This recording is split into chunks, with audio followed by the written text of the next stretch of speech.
सिंध जो पाकिस्तान का हिस्सा है वो भी किसी वक्त जाकर हिंदुस्तान का हिस्सा बन जाएगा।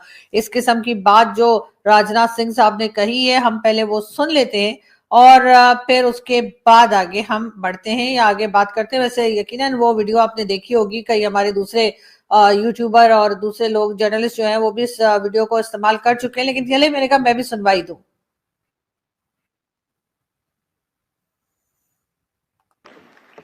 आज सिंध की भूमि, मेरे बहनों भाइयों, यह भारत का हिस्सा भले ही न हो, लेकिन सभ्यतागत रूप से सिंध हमेशा भारत का हिस्सा रहेगा। और जहां तक जमीन की बात है तो बॉर्डर्स तो बदल सकते हैं, क्या पता कल को सिंध भारत में फिर से वापस आ जाए। जी, तो ये थे राजनाथ सिंह साहब जो कह रहे थे कि क्या पता कल को सिंध वापस भारत में आ जाए।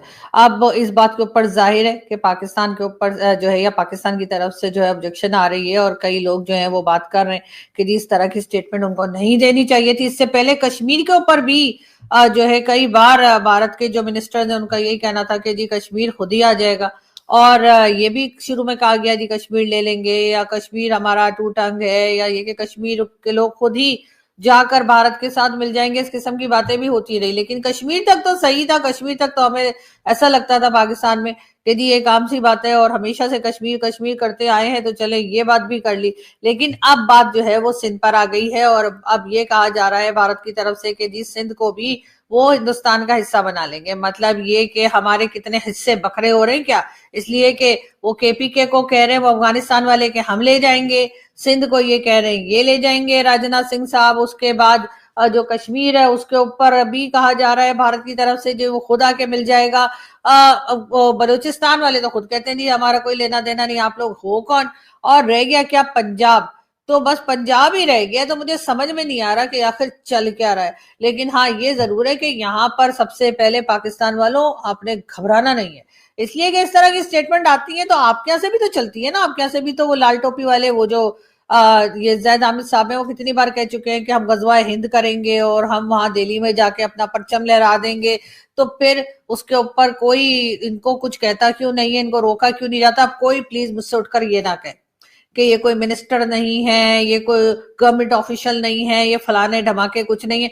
भाई ये जिनकी प्रोडक्ट है उन्हीं की प्रोडक्ट तो हमारे यहाँ असेंबली में और हमारे यहाँ पार्लियामेंट में बैठे होते हैं, तो ये भी उन्हीं के प्रोडक्ट है। अगर इनको नहीं रोका जा रहा तो इसका साफ मतलब है कि इनको कहा गया है कि तुम इस तरह की बातें करते रहो और इस तरह की स्टेटमेंट देते रहो। अगर आप दूसरे को प्रोवोक करेंगे, अगर आप इस किस्म की स्टेटमेंट्स देंगे तो फिर आगे से भी तैयारी पकड़ लीजिए कि आपके यहाँ भी इस तरह की स्टेटमेंट्स आ सकती हैं और भारत से भी इस तरह का जवाब आपको या सवाल या जो भी कहिए बात सुनने को मिल सकती है।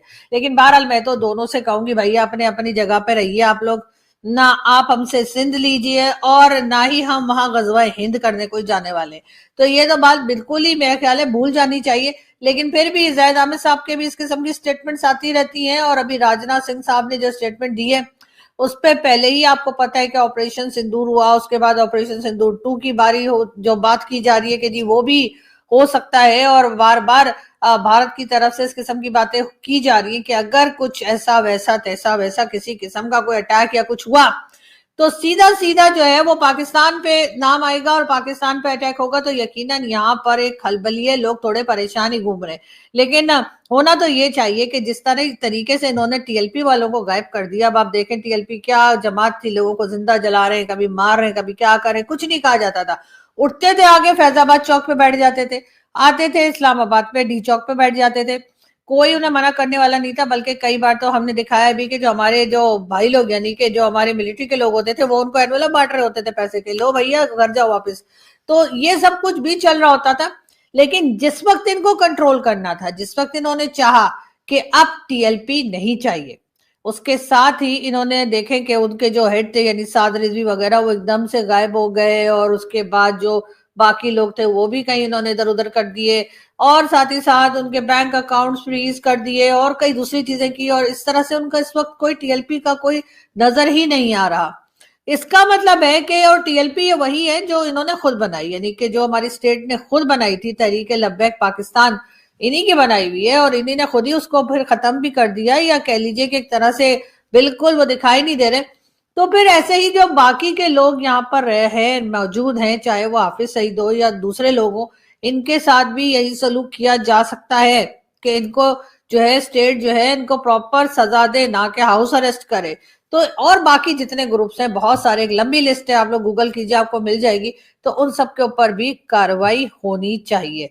ये कहकर के जी हमने तो कुछ किया नहीं करके जो है अब जो है वो आप पल्ला झाड़ नहीं पाएंगे। इसलिए बेहतर ये कि इस तरह के लोगों को सजा दी जाए। उससे फायदा, जैसे मैंने पहले भी कहा, कि फायदा उससे पाकिस्तान का ज्यादा है।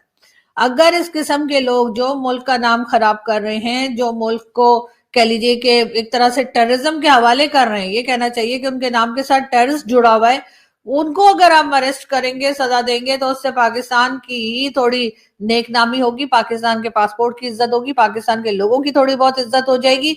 और मेरा ख्याल है ऐसा करना जो है वो स्टेट को जरूर ऐसा करना चाहिए। ऐसा करने के लिए यकीनन मुश्किल तो हो। जय हिंद दोस्तों जैसा वीडियो में देखा कि इस तरह पाकिस्तान के मीडिया आरजू कजमी का ये कहना है कि आखिर राजनाथ सिंह आखिर कैसे सिंध पर कहे कि हम कभी भी अपना बॉर्डर चेंज कर सकते हैं। तो इस बात सुनकर पाकिस्तानी मीडिया को बेहोश है। उनका ये कहना कि आखिर कैसे राजनाथ सिंह ऐसे बात कर दिए, क्योंकि राजनाथ सिंह का जो सिंध है, सिंध भारत पाकिस्तान दोनों सटा हुआ है। इसी पर लड़ाई होता है पाकिस्तान का, कभी इंडिया का, लड़ाई होता रहता है। लेकिन ये नहीं सिद्ध हुआ कि आखिर पाकिस्तान का है जो पत्रकार मीडिया है उनका एक कहना कोई भी बात होता है तो आपस में भारत और मतलब लड़ाई छिड़ जाता है, भेदभाव हो जाता है, डरा रहता है। इसी पर आदमी मिसाल तो मैं का कहना है कि आखिर पाकिस्तान और भारत कैसे भारत का पाकिस्तान वाले कहते हैं कि पाकिस्तान जम्मू कश्मीर में रहा, लेकिन उन्हें दोस्ती होती है भारत देखे तो दोनों मतलब इनका उनका बीच में है, नहीं इनका है उनका हक है। लेकिन पाकिस्तानी मदद करते हैं, हर बात पर भारत कुछ भी होता है तो भारत साथ खड़ा रहता है, भारत साथ बात पा जाते हैं भारत को करने के लिए। तो ये पाकिस्तानी वीडियो को लाइक करें, चैनल को सब्सक्राइब करें, इसको कोई नहीं पहुंचे।